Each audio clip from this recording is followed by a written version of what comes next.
including on recalls, which will be limited for offenders serving between 1 and 4 years. But the Shadow Justice Secretary, Robert Jenrick, says there are other choices she could have made. Justice Secretary is failing to protect the public. She could have brought forward emergency measures to tackle the 10,000 foreign criminals who are in our prisons. She could have brought forward emergency measures to get our courts sitting 7 days a week.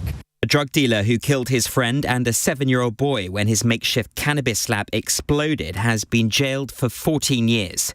Archie York was sleeping in his family's flat above Rhys Galbraith's drug den when materials ignited and destroyed the entire building. President Volodymyr Zelensky has said Ukraine is ready for any format of negotiations to end the war with Russia. He said his next steps will depend on who represents Moscow at talks in Istanbul tomorrow. And a senior official in the United Nations has said governments must act now to prevent genocide in Gaza. Tom Fletcher says Israel is unashamedly imposing inhumane conditions on people living in the territory. In the city, the FTSE 100 closed down 18 points at 85.85. The pound buys $1.33 and €1.19. LBC weather dry tonight with clear spells and lows of 4 degrees. From Global's newsroom for LBC, I'm James Kitchen. This is LBC from Global, leading Britain's conversation. Cross Question with Iain Dale. Very good evening and welcome to Wednesday's Cross Question on LBC. It's 2 minutes past 8. Let me tell you who's on my panel today. To my left, making her debut on the show, is Naushabah Khan, Labour MP for Gillingham and Rainham. Next to her is Lord Graham Brady, former Conservative MP and author of this fine book. It's called Kingmaker. And to my right is Salma Shah, political commentator. She was an advisor to the then Home Secretary Sir Sajid Javid. She has no book to plug, nor does Zoe Grünewald, who's sitting to our far right. She is a political journalist and the Westminster editor of the website The Lead. Well, you know why they're here. They're here to answer your questions. 0345 6060 973. And of course, you can watch us on Global Player and the LBC app. Call 0345 6060 973. Tweet at LBC. Text 84850. Cross Question with Iain Dale. This is LBC.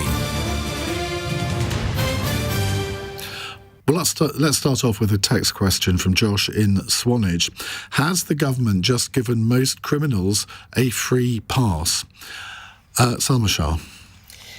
Well, I think it depends on whether you count this announcement in terms of prison places being so squeezed and the fact that we don't have very many new prison places as a issue that's just arisen. This has been going on for quite some time, and successive governments, including the one that I served in, did not really accommodate the need. I think where there is a bigger issue, rather than just what the government has said around prisons, is what's actually happening on the streets to be able to tackle crime as and when it takes place. And I think there's a wider issue here about trust in the public institutions, as has been outlined by Josh's question, which is if you're giving criminals a free pass, if it doesn't feel like there's justice at the end of it, how do you prevent people from committing crimes in the first place? So it's not a free pass, but there aren't really any obvious answers that are coming out from government to say how they are going to tackle law and order and how they are going to serve justice. Sorry. Yeah, I think it's, I was quite, like a fair few people, I was quite relieved when we got a Labour government, because I thought hopefully they would start to fix some of the issues in this country. But so many of these problems are very, very deep-rooted, and the prison system has long been in crisis. There have been several warnings, including, they really became quite acute when Rishi Sunak was in power, about prisons becoming overcrowded and people having to go in sort of temporary jails. And now we have reached the real breaking point. And I think there is a question about how quickly prisons can be built and if Labour could have been doing more quickly. But, they've only been in power for 6 months. And actually, this is Believe not just... it or not, it's 10.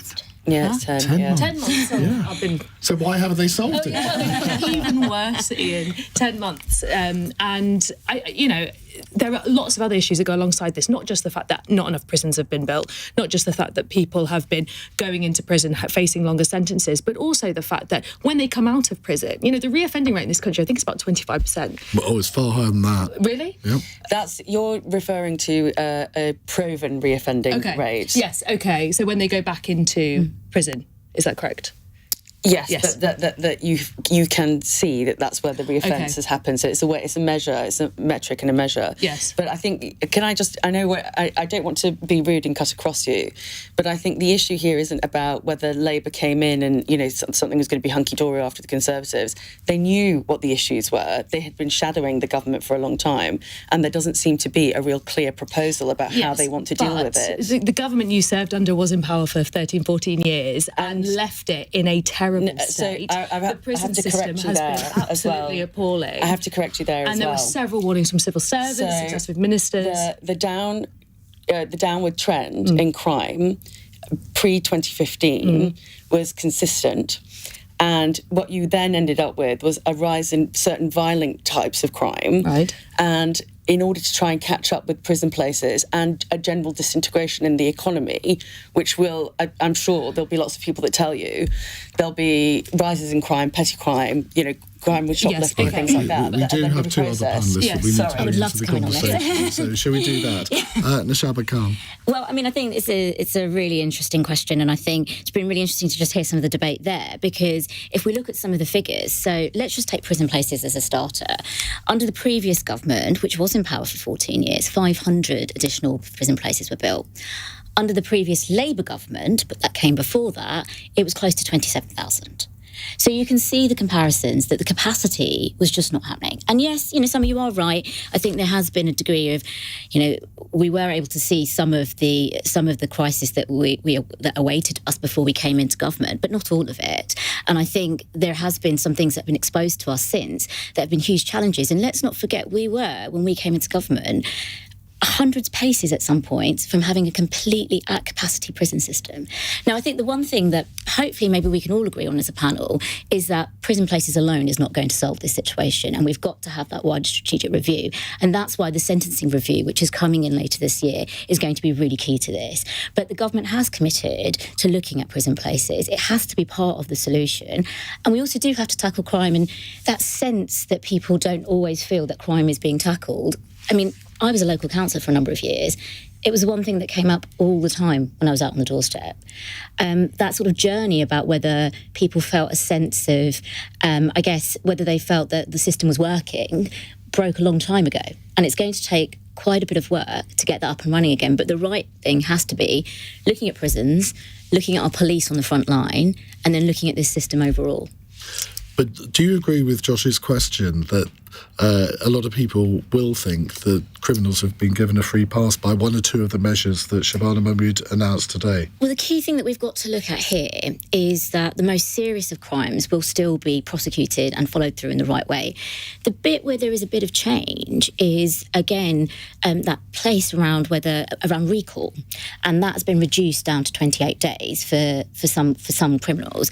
When we unpick that figure a bit further, actually what we find is a lot of recall happens because people, for example, it's not always reoffending, but they might not present to their probation worker, and as a result are recalled. And they often are given some of the longest, there's a number of days that can go on for.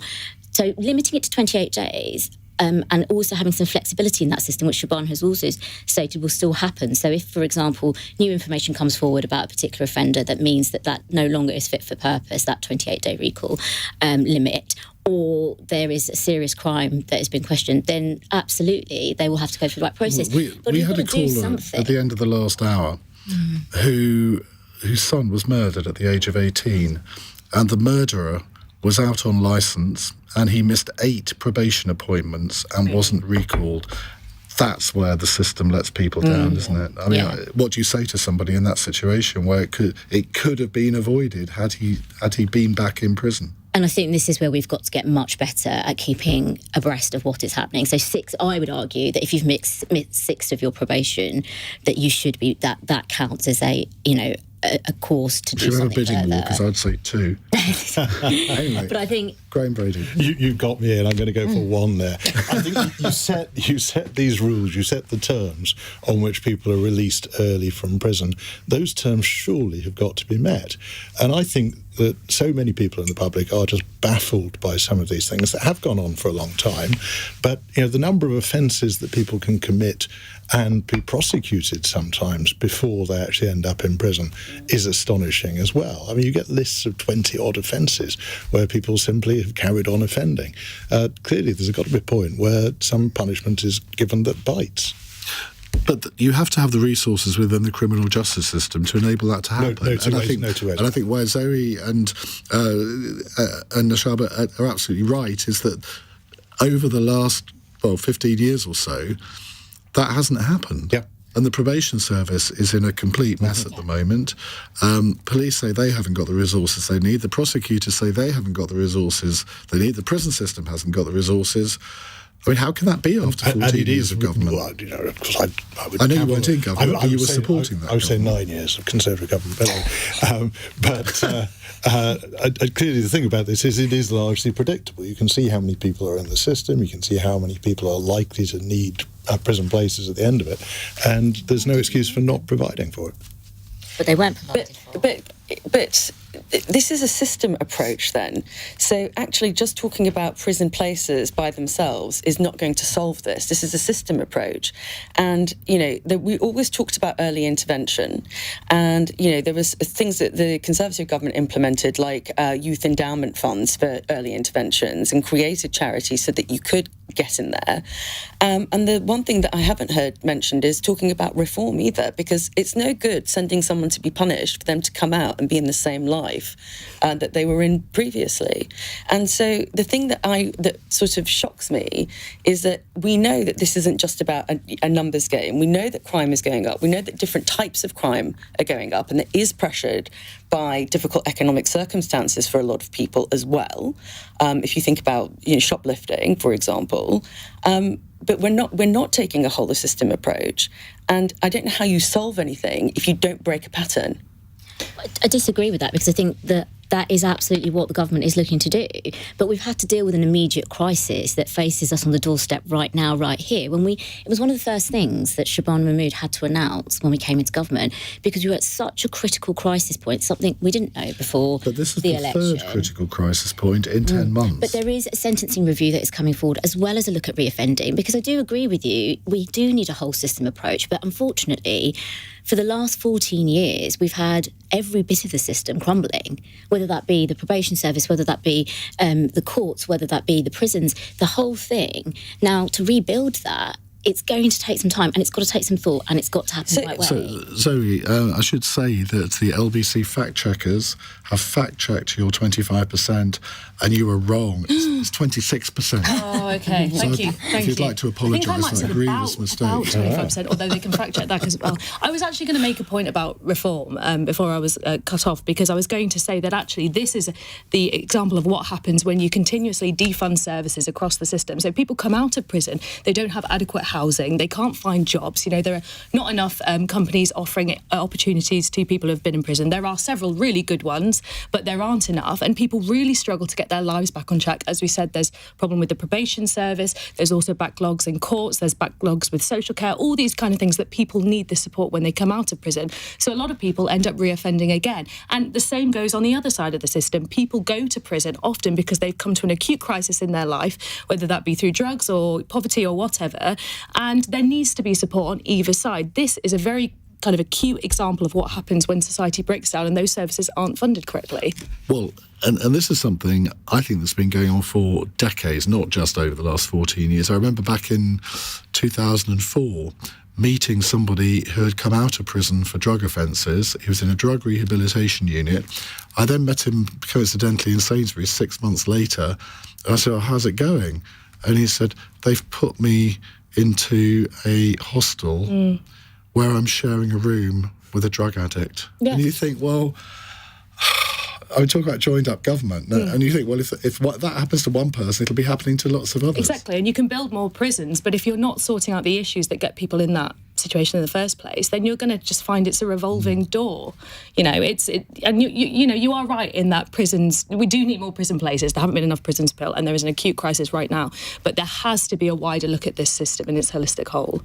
Right, we've got lots more interesting questions to come. 0345 6060 973 if you'd like to ask one. It's 8:15. LBC.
Responders.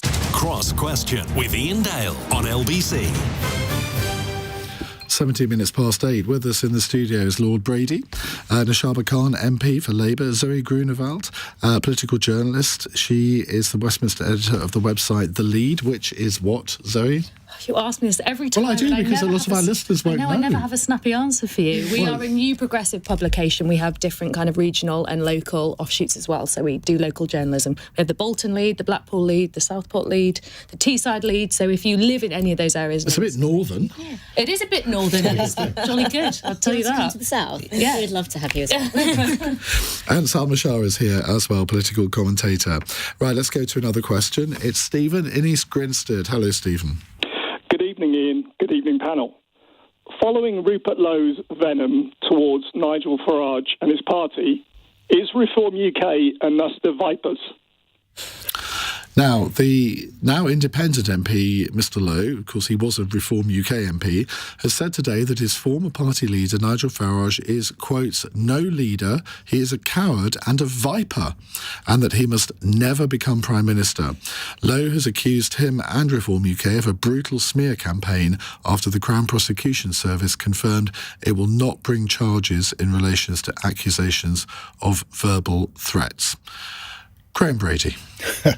Well, I think it's probably best to leave Reform to fight it out amongst themselves rather than joining in. And, go on. They're doing so well.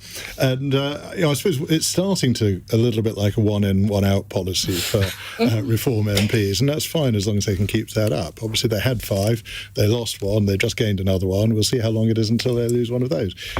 But it was a pretty vitriolic riposte from Rupert Lowe today, and clearly there's no love lost there at all between those at the top of the Reform Party.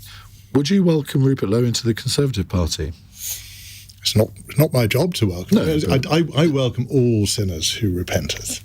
so that's a yes. Well, he has to repent first. But I mean, Reform are an existential threat to your party, are they not? I think Reform is a very serious threat to British politics overall, and at the moment I think it's probably a bigger threat to the Labour Party than to the Conservative Party. So I think that the danger really is that we might see, if the opinion polls were to stay as they are, broadly speaking, at the next general election, you could have a completely unmanageable parliament with several big groups that don't naturally fit together in any meaningful way. A bit like in Germany. Naushabah.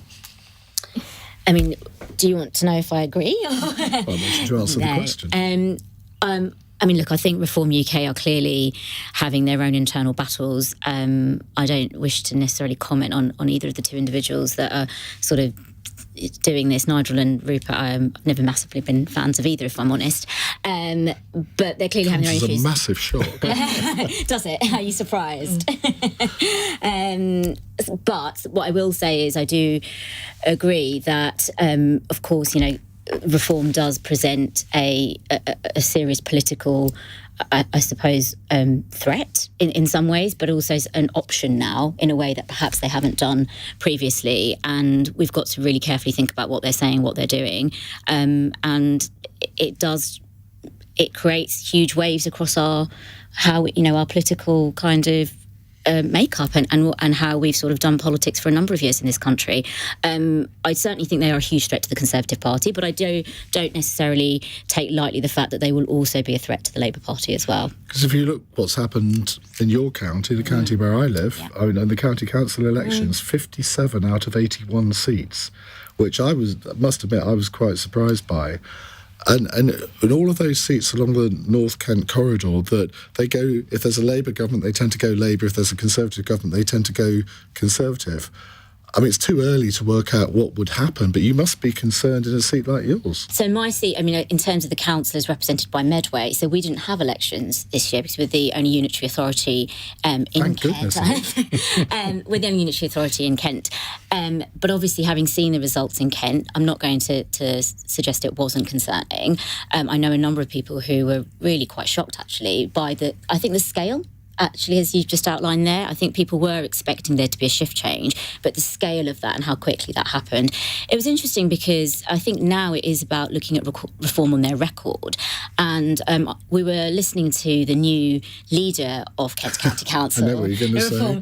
And I have to admit, she had some interesting things to say. Well, her first priority was to take down the Ukrainian flag in the council chamber, which I thought, really, is that the signal that you're trying to send? And she had no answers for any of the big systemic challenges that exist in local government in terms of how we fund adult social care, and she couldn't make any promises around what that would mean in terms of the future of services in Kent, some of the ticket that reform itself had stood on, and I think she said quite clearly that she hadn't really been expecting it, and now is the time to think carefully, but everything was on the table, so everything was up for grabs. And I think that is deeply concerning. So we will now have to look at reform on their record, which I think is a level of scrutiny they've not had to date, certainly at a local authority level. Well, we look forward to having her on the programme in the future. Zoe? Well, I think whether people in the Reform Party like it or not, I don't think they've got much chance of carrying on forward without Nigel Farage. But that obviously is problematic for a lot of voters who don't like Nigel Farage will be put off by reform because they simply don't like him. But also for those individuals in the Reform Party who might have found themselves getting a councillor position or a mayoral position, might be an MP, and fancy themselves with a bit more power. But I think Nigel Farage is going to rule the Reform Party with an iron fist. He is the one with some experience of quite a bit of experience of politics, and I think he takes control of the party, and that is going to, some people are going to like that, some people are going to see that as their meal ticket maybe one day, although I think probably not to number 10, and others are going to think Nigel Farage is getting in the way of my own political ambition, and I think it could tear the Reform Party apart eventually, because you can only get so far with Nigel Farage until people start wanting a piece of the pie for themselves. I agree with every single word of that. And because he has a record, if you look at UKIP, Brexit Party, and now Winds Reform, people up. He does wind people up. And if he doesn't get his own way, he's prone to flounce out. Salma?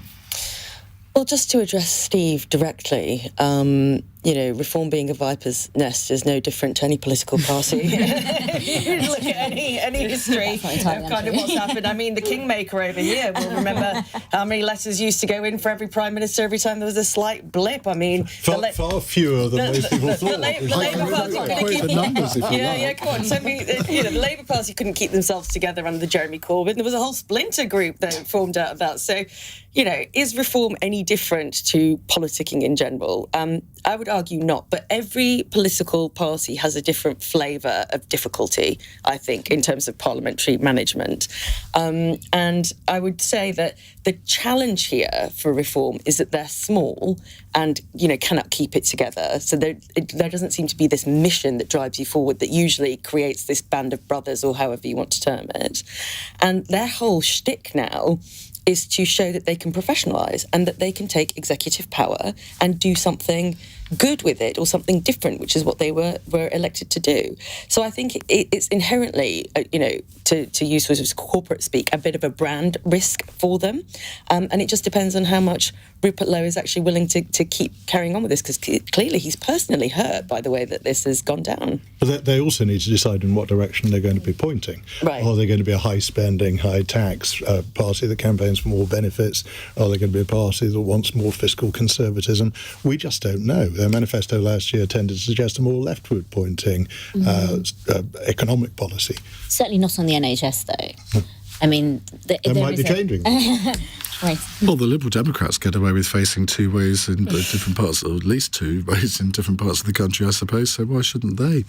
Right, let's move on to a different subject. Scott in West Hampstead.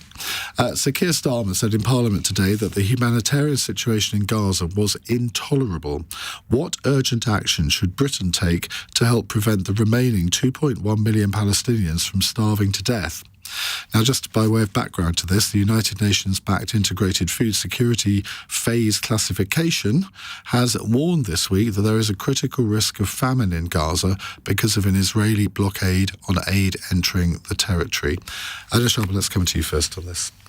So I think this is a crisis now that needs urgent action, and actually it's something that I raised in the House not that long ago, that the need to get aid into Gaza is so urgent. And I know the work that's been going on by the UK government in terms of particularly speaking to the Israeli government of how we make that happen. I've signed a letter only this week with other MPs, 73 other MPs, as well as peers, asking the UK government and the Prime Minister, directed to the Prime Minister, to look at this urgently, particularly around a two-state solution and recognising the Palestinian state, because that has, I think, given the escalation that we're seeing, given where this has now got to, I think that is the only way that we're going to be able to solve this. And it was something that we committed to in our manifesto, but I think given the urgency of the situation, this needs to happen sooner rather than later. Now, one of the things I was pleased about is that as soon as we came into government, we were able to reinstate the UNRWA funding. But getting that aid into Gaza has to be a priority. And some of the facts that I'm saying, it's incredibly concerning. The problem is it's not something the UK can solve itself on its own, and it has to be working on a global level. But it is something. Forget the Israeli actions here on blocking aid going into Israel. But why is it that it's not going in through Egypt? Why is Egypt not allowing aid to go in through its border, which is quite a long border with Gaza? I've never understood that. Yeah. Exactly. I mean, there's so much that needs to be looked at, and we need to get. But this is not part of the conversation. Nobody ever says, "Oh, the British government should be lobbying Egypt to do this." It's always about Israel.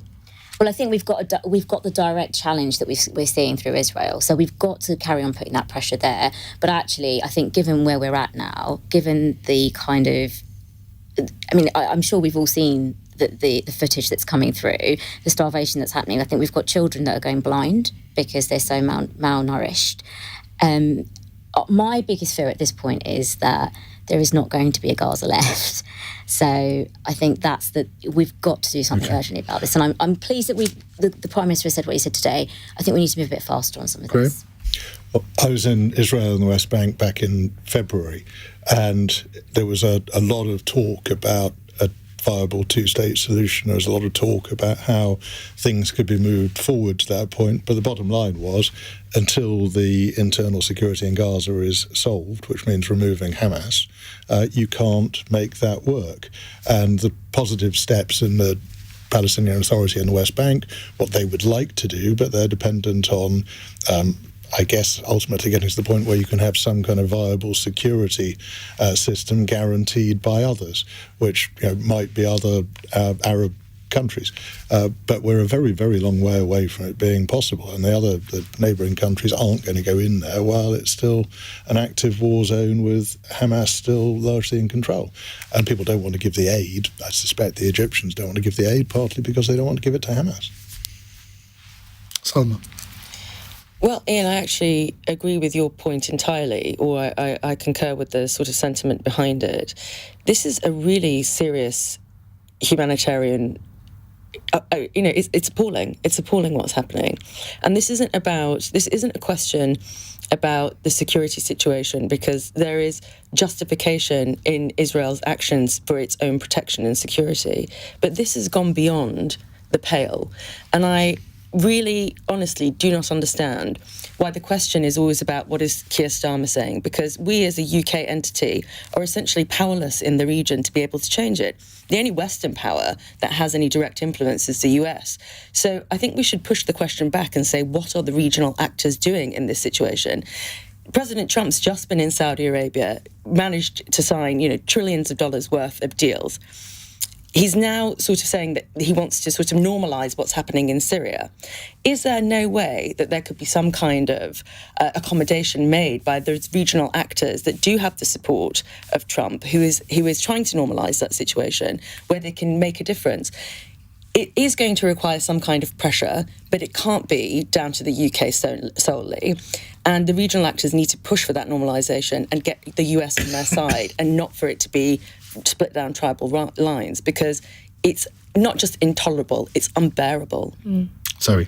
Yeah, and I think you are right in pointing out that the UK is just one piece of this larger puzzle. Obviously, there are things we can do. We've already suspended some of our armed exports, but I think we at least need more transparency about the rest and what's happening there, because quite clearly there is concern that there isn't necessarily a distinction, I think, on the Israeli side between military and civilian products. And I think it's vitally important that we have full transparency of that so we can make a decision, because if it turns out that we are helping Israel in its bombardment of Gaza, killing these civilians, I think that is appalling and unconscionable. And I think, the UK, yes, it is part of a small picture, but we do have things at our disposal, and we should be doing the things at our disposal to put pressure on Israel to let aid in and, relent on the population. Yet I am terribly worried there's going to be no Gaza left, and we are going to see the endless killing of children and civilians, and that is, it's intolerable. So there are tools at our disposal. Yes, we might not be the major player here, but I think there are things we can and should be doing. Thank you very much indeed to you all. We have half an hour of more questions to our panel coming up in just a few moments' time. It's 8:32 on LBC, and let's get the latest news headlines with James Kitchen. The Justice Secretary's announced plans to build 3 new prisons as part of a plan to ease overcrowding in England and Wales. There'll also be more emergency measures to prevent jails reaching capacity. The mother of a 7-year-old boy killed in a drug lab explosion has recalled her nightmare as his killer's jailed for 14 years. Archie York died in Newcastle last year in a blast caused by Rhys Galbraith's attempts to make cannabis sweets. And a United Nations chief's warning action is needed to prevent genocide in Gaza. Tom Fletcher has accused Israel of unashamedly imposing inhumane conditions on Palestinians. LBC weather dry tonight with clear spells and lows of 4 degrees. LBC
/sale. Leading Britain's conversation. Cross Question with Iain Dale. Alexa, send a comment to LBC. It's 8:35 on LBC. On Cross Question, next to me we have Naushabah Khan, Labour MP for Gillingham and Rainham, making her debut on the programme. How is it so far for you? Really enjoyed it. Thanks for having me. So too. Is the second half going to get a bit more time? Graham Brady is here. Lord Graham Brady, former Conservative MP and author of this book, Kingmaker, all about his time in Parliament, particularly as head of the 1922 committee. We've actually got a question on that, which we'll come to in a moment. But you're speaking at this Fleet Street Quarter Literary Festival later in the week, I think, on Friday. Yeah. And that should be quite an interesting event, shouldn't it? Because I think Simon Hart, the former government chief whip, it's a little double act. We haven't done it yet, so it'll be interesting to see how it plays out. But he's got his book out just much more recently, and I guess you'll see two different sides of the same coin. His book's a bit more gossipy than yours, isn't it? Well, I like to think mine's a very serious book. Well, also being gripping and a fun read. Is there a discount? Is there a twofer? If you're going to do it together? I don't know, because we're not selling the books, but it sounds like a very good idea. Are you not selling them? But, just a quick question on the book. You do go into a lot of detail about the letter writing that Salma was referring to earlier. You even give the number of letters that you had. Have you had a lot of criticism from colleagues? No, because I didn't break any confidences about who had written letters. I only named them if they went public and named themselves. Well, one of the reasons that I wanted to give the detail was to debunk some of the media speculation that had gone on at the time. So in the months leading up to Rishi Sunak calling the election rather unexpectedly, there was a lot of media speculation. It was very close to the 53 or whatever it was letters needed. My colleague Sir Simon Clarke had been on the media saying 50 letters have already gone in. And as I say in the book, there are actually only 9. So quite a lot of the time there was endless speculation. Not least on this programme. Well, but my poor besieged colleagues at the time were often behaving in a much more rational, serious and calm way than they were being given credit for. Zoe Grünewald is also here, political journalist. She's the Westminster editor of the website The Lead. And Salma Shah, political commentator, former Conservative special advisor. Now, Shahid has sent in a text saying, can Graham Brady shed light on what it's like and what were the reactions to telling Conservative Prime Ministers it was time to go? The ultimate man in the grey suit, eh? I can, and I have, and it's all in the book. And is there any truth that Rishi Sunak called the general election in July to avoid that? And would the rest of the panel like that kind of responsibility too? But crucially, as I say, there was no danger that it was going to happen when Rishi decided to call the election. Obviously, I couldn't say that to him. But I think that would be quite wrong to give a running commentary on how many letters there are or are not being submitted. But certainly there was no imminent danger. Did you actually say to Boris Johnson and to Liz Truss, time's up? Yes. But that was separate from the number of letters, because the number of letters in the instances of Theresa May and Boris Johnson reached the threshold. So we did have confidence votes, but in both cases the Prime Minister won the confidence vote, but not as convincingly as they needed to. And things then got worse quite rapidly afterwards. Yes. So in both cases I did go to say that I thought they had lost the confidence of the party and they were going to have to go. And did they each react differently? Yes. Theresa was much more emotional about it, and it was a difficult... I had a number of meetings with her to get to the point where we agreed what was going to happen. With Boris, of course, he just said, well, the party's wrong. I'm going to carry on. And he was determined to, but I think that was the Wednesday evening. Overnight on the Wednesday, I think it became apparent that there wasn't the support there to continue. And, of course, there'd been so many ministers resigning from his government. It was an unprecedented situation. So he then phoned me early the next morning and said he'd reflected on our conversation and changed his mind. And Liz? Well, Liz was in many ways the easiest of them all, because I went in to see her.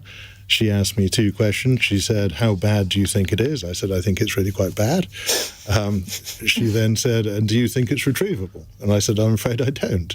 And she said, I've come to the same conclusion. So we knew what was going to happen. The funny thing was then I said I'd wait in number 10 until she'd made the statement. So they found me in an office, and I'm watching the television and drinking tea and eating a tuna sandwich from the canteen. And meanwhile, I'm watching the rolling 24-hour news as the journalist is on there saying, Graham Brady has now been in a meeting with Liz Truss for 2.5 hours. So just very quickly to the three of you, I mean, very dramatic occasions these. I mean, leadership changes always are. I mean, how would you fancy having this system in the Labour Party, and you were the Graham Brady of the Labour Party? I honestly would not enjoy being chief executioner.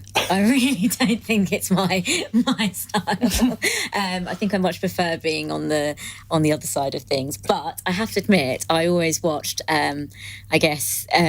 eyes glued to the television every time I knew you were going in to see somebody. So it sort of worked. And I think perhaps your reputation preceded you in every aspect. It does in so many ways. Salma? I would totally love that job, but I think I'd be a lot more camp and dramatic. It sounds like you were very businesslike and think I'd like to do maybe like a RuPaul and ask them to sashay away or something of that nature. I think I'd bring a little glitz to the role. Maybe I should have another go. I think so. Sorry? Bring a bit of Devil Wears Prada to it. Well, as a political journalist, you do get rather addicted to the drama, and there definitely was a time with a few of the Tory Prime Ministers where we were all just hoping that they would resign so we could get on with either planning for general elections or the next Tory leadership contest. So I wouldn't like it now, but I probably would have quite liked it back then. Okay, Just get right. some action going. Let's go to much more serious. Well, of course it is serious, but Grant in Kingston has sent in this question. Is it right for Donald Trump to legitimise the leader of Syria, who used to be linked to al-Qaeda and is still considered a terrorist by Trump's own government? Now, by way of background, the US president met with Ahmed al-Sharaa in Saudi Arabia this morning. He joined al-Qaeda in Iraq shortly before the war there began in 2003 and was then imprisoned by American forces between 2006 and 2011. He was then involved in the Syrian civil war with the support of al-Qaeda after his release, eventually cutting ties with the group in 2016, and then leading the offensive last winter, which led to Bashar al-Assad being toppled from power. Ahmed al-Sharaa is still on the US government's list of proscribed terrorists. So therefore, I mean, quite an astonishing sight to see the two shaking hands, Zoe. Yeah, I mean, Donald Trump does kind of what he likes. He doesn't always do things according to precedent. I think that's been made very clear now. And I would also say that the things he does don't always match up with the things he does or says the next week. So, you know, I think take everything with a pinch of salt. But I think what's really important here, and we all remember the images coming out of Syria when it was, I think they termed it Liberation Day, you know, and so many Syrians hoping that maybe this would be the start of them being able to rebuild their country. You know, I think 90% of Syrians were living in poverty in that country because of what was happening. And I think any diplomacy, any step forward that can happen to try and rebuild Syria is a good thing. What is most important is that it is led by the Syrian people. And obviously we've yet to determine what he is really going to be like as a leader. But I think what is crucial here is that we listen to the Syrians and that leaders across the rest of the world do what they can to help the state become whole again. Salma? Well, is it right for Trump to legitimise the leader? I mean, there's a lot. His own allies in the States are against it. There's been a lot of briefing in the State Department. From what I've read so far, it seems that this is something that he did do sort of, you know, off the cuff. This was not something that was strategic. To do that... But he then did comment on him afterwards. I mean... Did he say he's a tough, great hair, beautiful man or something? He was handsome. I mean, Trump is very obsessed with, you know, physical appearance, making sure that you're telegenic, which is obviously very odd. But follows the logic, you know, follows the Trump logic at least. But here's the thing that's interesting about the way that he's playing sort of the politics. That is incredibly sensitive, especially given where Netanyahu is at the moment in Israel. He has been very dependent, actually, or hoped to have a lot of Trump support. And so the legitimization of the new Syrian leader would obviously send some ripples through Israel as well at a very sensitive time. So is this thought through? I don't know. It feels like it's been reactive. But also there are a lot of people in the Arab world that I think would be worried because of the way that the new Syrian regime has been persecuting and murdering Alawites in the country as well. So this is not sort of a slam dunk on any side. Naushabah. It's difficult not to disagree with everything that's just been said, actually. Particularly, Zoe, I agree. I think there is absolutely, there is a very unpredictability around Donald Trump, which means that you just don't know what's going to come around the corner. So in terms of trying to unpick this, it's difficult to see, but I certainly agree that building stability in Syria has to be the key to this, and being able to do that on a international, through international partners, it is a step in the right direction. So what comes of this, it'll be interesting to see. I can't predict why Trump's done it, given the context that we've just discussed, but he's very unpredictable. I just think we've got to be very cautious, and we think back not so many years to the Arab Spring, where everything was optimism and peace and democracy was going to break out everywhere, and I fear sometimes the danger you encourage the opposite of what you were trying to. And just very quickly before we go to the break, one-word answer. Do you all expect Trump to turn up in Turkey for the Zelensky-Putin meetings tomorrow? Because, that would be straight out of the Trump playbook, wouldn't it? Yeah, if there's a massive camera crew there and a chance for him to prance around, probably, yes. If Putin goes, I think Trump will be there. Very, very possible. I think that sounds about right. Well, I suspect that's what we're going to be concentrating on the programme tomorrow night, but you never know. It's 8:46. LBC.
Circumstances. Cross Question with Iain Dale on LBC. And when we say the B 8:48 on LBC. Graham Brady with us, Naushabah Khan, Zoe Grünewald and Salma Shah. Oliver is on the Wirral. Oliver, should I say on the Wirral or in the Wirral? Well, I'm South Wirral, so technically I'm Cheshire West, but the Wirral is about 100 metres away. So I don't know. That doesn't help me. I don't know. What's your question? You know what? Should Keir Starmer say the B word more? The B word being ... Brexit. Right. Naushabah. I knew you want to go first. I obviously want to go first on this. Well, it depends on which context we're talking about Brexit, but we have been talking a lot about our relationship with the European Union, which I think is right, given where we're at the moment and everything that's happening on the global stage. And I think Keir's been quite strong on that. On what? On talking about our relationship with the European Union, looking at how we rebuild that. I think the Brexit referendum happened. We had a result from that. There's no point rerunning that conversation all the time. We've now got to think forward to... But in terms of this meeting that there is next week, when you talk to your constituents about these sorts of things, if you're not doing the sort of weekend door knocking, it doesn't come up. It doesn't come up. No, it doesn't come up. It certainly doesn't come up. But what does... there was a point when I was out canvassing, and every time I knocked on a door, the conversation was around Brexit. That was probably about 10 years ago. We have moved on from that space, but the challenges now are around public services, that sense of how we improve our country, and in that wider context, what that means. So, but our relationship with Europe, our relationship with international partners is all part of that puzzle. Graham? Well, first of all, I was going to say the Wirral, I think, used to be more or less an island with a lot of marshy ground cutting it off. And it was an independent Viking republic at one point. Really? I think on the Wirral. I think so this is the kind of education you get on this program. Well, if you come from Cheshire, then you... But, Keir Starmer seems to be now taking great delight in doing things that you can only do because of Brexit, whether it be signing trade agreements with India and the United States, whether it be talking very tough now on controlling immigration, because he couldn't do that when we had free movement either. I think if he's going to embrace it so fully, he should say Brexit more often. Sorry? Just because voters aren't saying Brexit doesn't mean they're not feeling the impact of Brexit. And I'm sorry, Graham, I have to disagree. The negative impact of Brexit. You talk about the trade deal with India. There's nothing compared to the sort of trade we used to have with Europe. You talk about having control over immigration. Small boat crossings went up so much after we left the EU. Actually, the idea that we took back control when we left the EU is preposterous. And we're reeling from the economic impact of that. We're reeling from the social and cultural impact of that.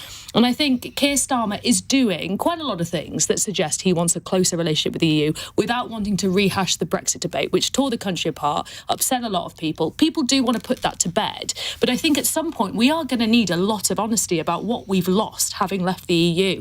And I do think if Labour are too cautious, they might find themselves outflanked by the Lib Dems, and potentially even the Tories might come around to it eventually, because I think when you see the economic cost of this, which is something that we know drives the Conservative Party, there might one day be appetite for, call it closer relations with the EU, call it reversing Brexit, call it joining the customs union, whatever. I think ultimately that's the direction our future's pointing in. Actually, we saw trade outside the EU rise as we saw trade with the EU fall. I think we've struggled, haven't we, with our trade partners. We really have. We just have. But our exports are higher now than when we left. Well, that doesn't make up for everything else, though, does it? Come on, we're suffering. No, our economy is suffering. Is that we didn't take back control of immigration. But there's a consistency with the UK numbers and European economies as well. And the reason why the Indian trade deal is really critical is because in 50 years' time, it's on course to be the largest economy in the world. So establishing those trade connections now is actually about future prosperity. There's no reason why we couldn't have that sort of arrangement still being with our largest trading No, bloc. it's hard. In the EU. No, we didn't. No, but there's No, I worked on trade policy, and I worked specifically on TTIP, which was supposed to be the European bloc relationship with the US. One of the massive challenges that you have is that you have to negotiate as a bloc, which means you don't necessarily take into account the specificity of your own economy. And we still exported less to those new markets, including China. So the Germans and the Italians exported more than us, even when we were in the bloc. And so being able to be free in the rest of the world, if not in the EU, has brought some benefits. But right. I think we have to be serious about it. We have time for one very serious question, then, of course, the ubiquitous fun question. Cara in Brentwood says, MPs who are against the assisted dying bill say the mood among them and the wider public is turning against the legislation. Do you agree? If it isn't legalised now, is that it for good? Zoe?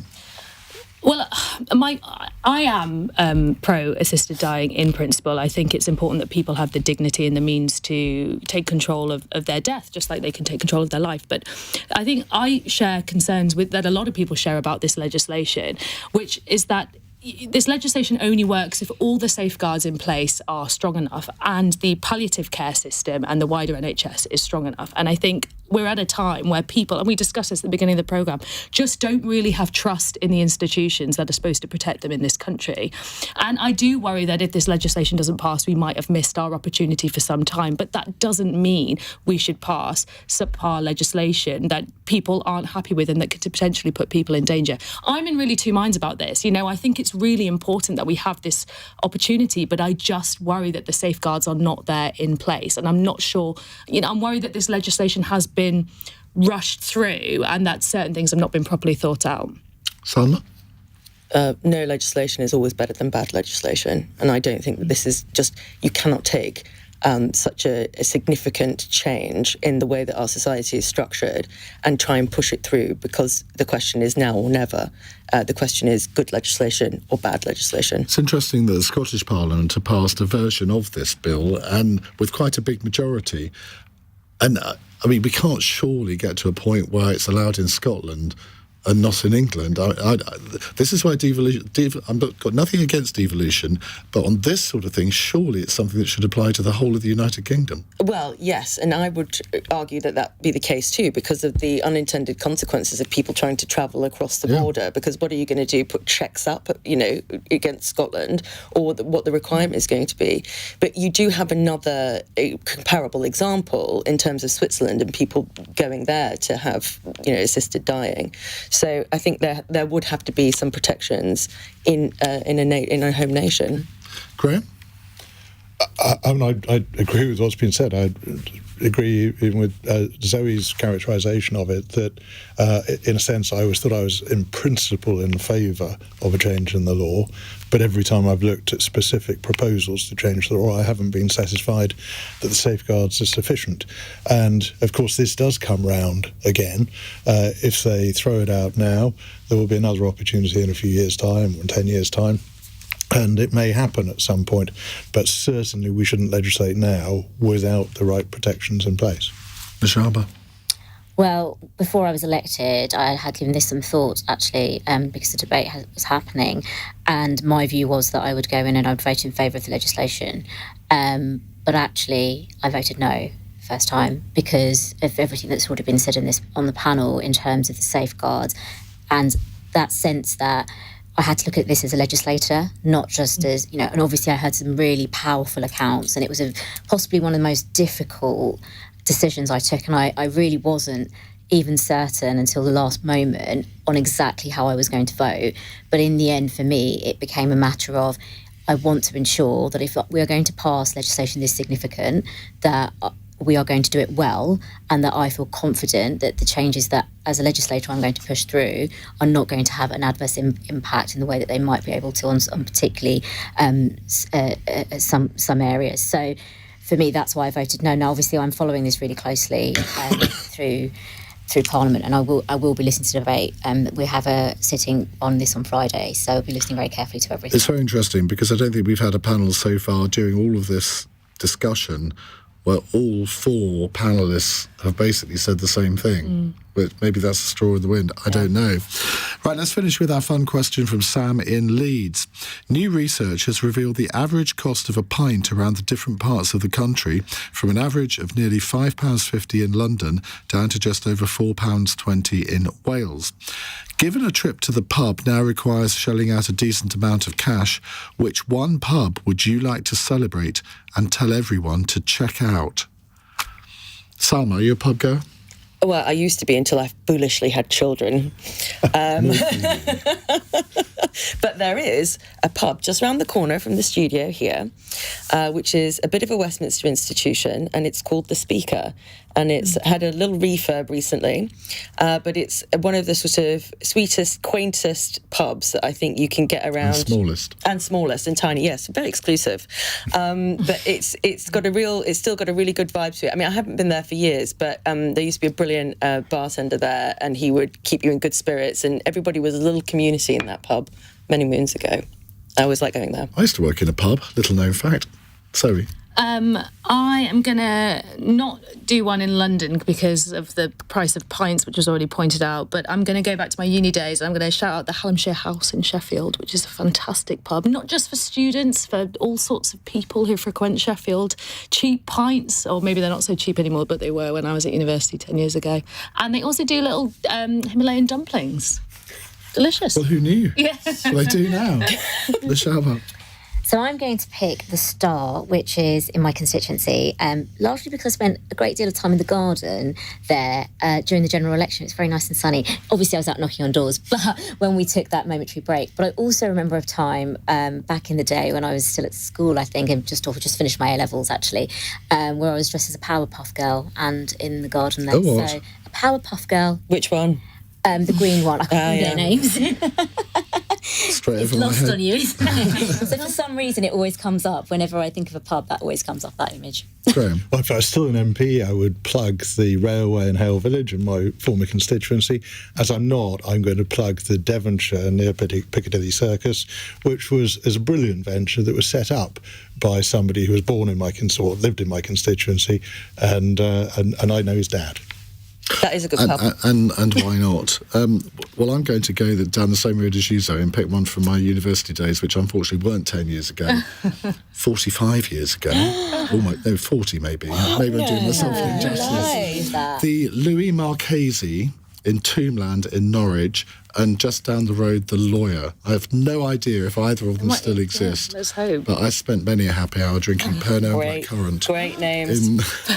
Do you know, I had a Pernod. They're the best I names got I've heard Pernod for a and pub. Blackcurrant the other day in the Foy Literary Festival, and I was astonished. There apparently ensued a huge debate around the bar as to what a Pernod and Blackcurrant I wouldn't actually know what that was. And I used to be a bartender. Yeah, but I come from Essex, so that's my excuse. So you don't want to know. No, gin and It Dubonnet. tastes of aniseed. Right, thank you all very much indeed for coming in. Monday's panel includes the broadcaster and columnist and former table tennis professional Matthew Said, plus a couple of MPs who we don't know yet. Victoria Collins, oh no we do, Victoria Collins from the Lib Dems and Mark Ferguson from Labour. Now, coming up in the next hour, I want to talk about a rather worrying LBC survey which has been taken, which has showed that doctors, nurses, teachers, police and prison officers are physically assaulted every 2 minutes in Britain. So public sector workers being assaulted every 2 minutes. What does this say about our society that seems to think it's okay to assault anybody, let alone a public sector worker? And does that put people off going into these public service jobs if you know that you might be assaulted?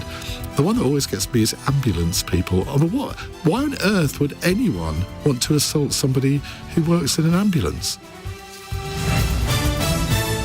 On your radio, on the LBC app, and Play LBC. leading Britain's conversation. This is LBC. From Global's newsroom at 9 o'clock, the Justice Secretary's promise